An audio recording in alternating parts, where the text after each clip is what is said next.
démarrer.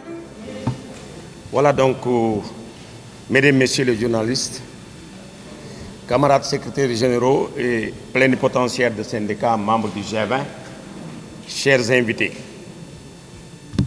Je voudrais commencer mon propos par vous remercier d'avoir répondu à notre invitation à cette première conférence de presse de la nouvelle équipe.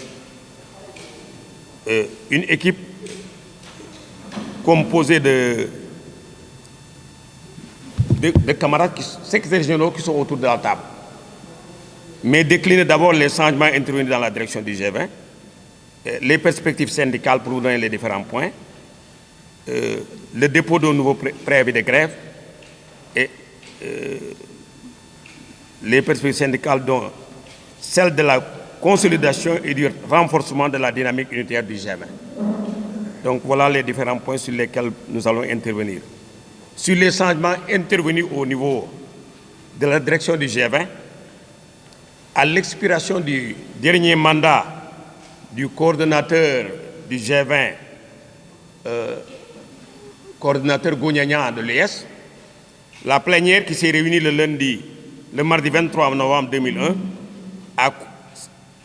s'est consacrée à un nouveau bureau, dont le coordonnateur national est moi-même Ardefal, secrétaire général de l'UNRR.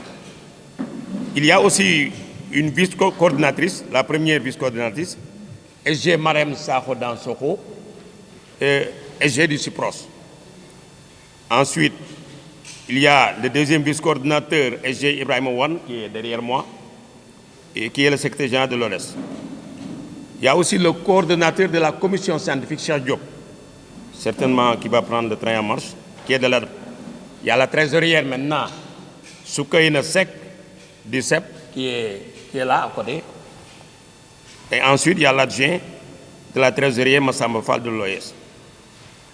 Bon, nous avons donc attaqué la mission de la nouvelle coordination nationale de notre cadre, s'inscrit naturellement dans la continuité de la réflexion entamée sur les problèmes de l'école et des enseignants, mais également sur la poursuite des actions menées dans l'atteinte de notre objectif principal. Des enseignants épanouis dans un système éducatif innovant et performant. Sur le dépôt maintenant d'un nouveau préavis de grève, analysant le contexte scolaire marqué par une faible mise en œuvre du protocole d'accord de février 2014, le non-respect des engagements et la persistance du gouvernement de verser dans le dilatoire, tout en jouant la carte de la division, le G20 regrette et dénonce cette stratégie habituelle consistant à faire encore et encore de nouvelles promesses sans une réelle volonté de les respecter. Constant dans ses choix de refus de l'injustice, le G20 a décidé de déposer un nouveau préavis de grève dès le lundi 20 décembre 2021 pour exiger du gouvernement la satisfaction de sa plateforme revendicative qui accompagne les 10 préavis. Il s'agit, entre autres points saillants, du respect des accords. Il y a le respect des accords de 2014 jusqu'à présent. Il y a aussi la revendication récurrente qui a toujours été au cœur des préoccupations des différents préavis et combats du G20 depuis sa création. Nous voulons nommer la lancinante question des enseignants démissionnaires.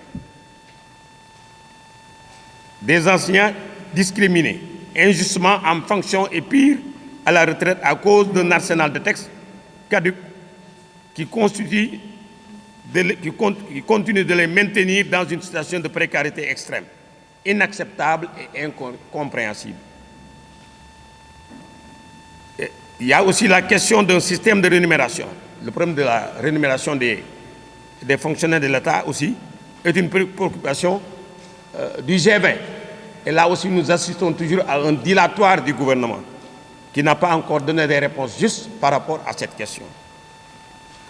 Nous n'oublions pas aussi la retraite à 65 ans pour des raisons de justice et de performance professionnelle. Pour ne citer à titre indicatif que ces exemples qui illustrent parfaitement la pertinence de notre préavis de grève en vue. C'est pour toutes ces raisons que les graves dysfonctionnements, sources d'injustice multiformes et récurrentes, pour solutions concrètes aux préoccupations des enseignants et pour une école de qualité que le G20, tout en saluant et en soutenant toute dynamique de lutte que les enseignants, à travers différents types d'organisations collectives ou cadres de syndicaux, sont en train de mener. En appel à davantage de concertation, de retrouvailles autour des seules préoccupations des enseignants et en laissant de côté nos plateformes et s'accorder sur les plans d'action consensuels à réaliser. Nous lançons donc un appel à nos camarades du G7